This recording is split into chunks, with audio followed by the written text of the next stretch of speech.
The votes are in and the victory is official. Senator Benigno Aquino the third will be the 15th president of the Philippines. But even before his term begins, Aquino has to respond to criticism about everything from his choice of residence to his cigarette breaks. On the eve of his proclamation, we'll look at President's so-called honeymoon with the press and if that still applies to the man facing great expectations. I'm Cheche Lazaro. Please join me as we put the media in focus.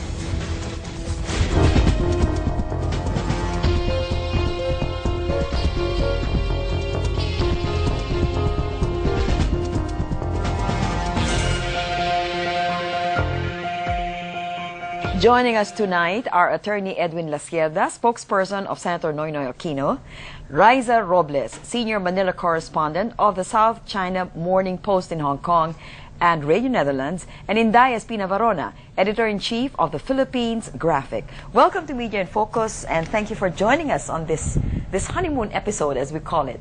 Is there such a thing as a honeymoon of an incoming president with the press? Raissa, you want to address that? For me, honeymoon is a strange concept because, well, if you talk of honeymoon, I'm not married to him.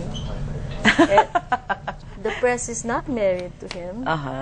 But if you talk of mutual trust, mutual respect, maybe there is a time that reporters do think that the president has a learning curve. But at the same time, seeing how we've been burned by previous presidents,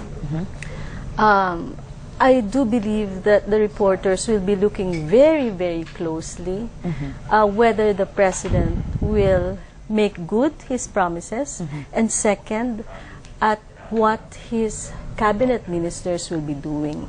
Okay. Inday, traditionally in the past presidents that you have covered, was there a period, a honeymoon period with the press? No, I don't think so, really. What I think I've seen is a honeymoon between the president and his constituents, the people, the Filipino people. But I think the press has always been, from day one, if not, hindi naman critical, hindi naman antagonistic, but really it's doing its critical function. I think really what's asked of the press is to be fair, and you should be fair from day one to the last day of a president. Oh, let's ask Attorney Lacierda here. Do you expect a honeymoon, or is it over before it begins? Well, so far I think we've been being given kid gloves treatment so far. The issues there are pretty minimal, like for instance smoking and smoking habits. Wait until I think after we step in July 1st, then the governance issues will crop up, and that's where the criticisms will come in. Do you think that Senator Noynoy has been treated like media's pet? I mean, many people have hurled the accusation that media has been unduly kind to him even during the campaign. Inday? No, I don't think so. I think, as a matter of fact, by tomorrow we'll be calling him President-elect Aquino, has actually been hurt by a lot of media reports, no? So meron talagang media naman who like him, and I won't say they're lapdogs, they just like him, and there are media who don't like him, the journalists who don't like him. I think it's been pretty even-handed. Well, when you say journalists who don't like him, is this a personal bias, or is this based on track record, or is it based in fact, or this is just a personal like and dislike? I think for a journalist, like say, who's been covering social events, the presidency, politics for, let's say, 2 decades, 15 decades, what he represents, his family, his party, himself, will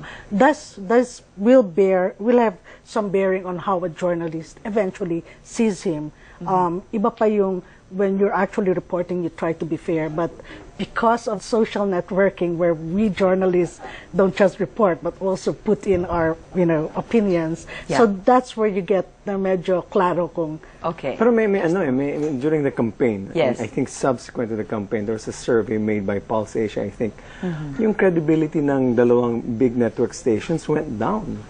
Because of the coverage of the campaign. Okay, did you, from your point of view, I mean, you were deep into the campaign and right beside the senator, did you think he got fair coverage?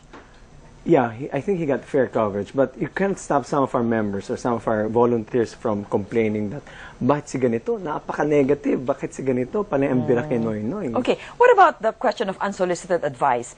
From the day that he was leading in the polls and people were calling him the presumptive president, he was already getting unsolicited advice. Well, you know, you can't help people from doing that. Okay.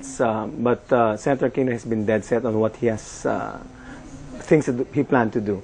The issues are merely space fillers, I think, the smoking issue. It's just space fillers until... Okay. Because you've got nothing to say. He doesn't want to be presumptuous. Yeah. So he just wanted the whole process to take place, make the proclamation first, and then go to the serious stuff from proclamation. All right, Raissa, you know, are they really space fillers? For example, the question of smoking, which has been enlarged to an extent where the Department of Health has said, you know, we have a campaign against smoking. You should be the leader in this campaign.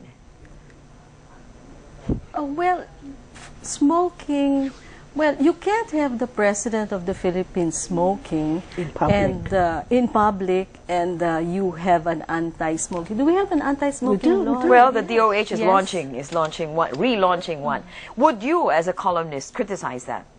Would you take that to issue? Because Edwin here is saying that these are space fillers. Are they? Well, as a columnist, well, personally, I wouldn't criticize that because, you know, both my parents were smokers. And the Okay. only reason I didn't smoke was that my mom told me, look at me, when I started smoking, I couldn't stop. And that's what stopped me. It's a personal choice. But then I was looking at whether he promised not to smoke.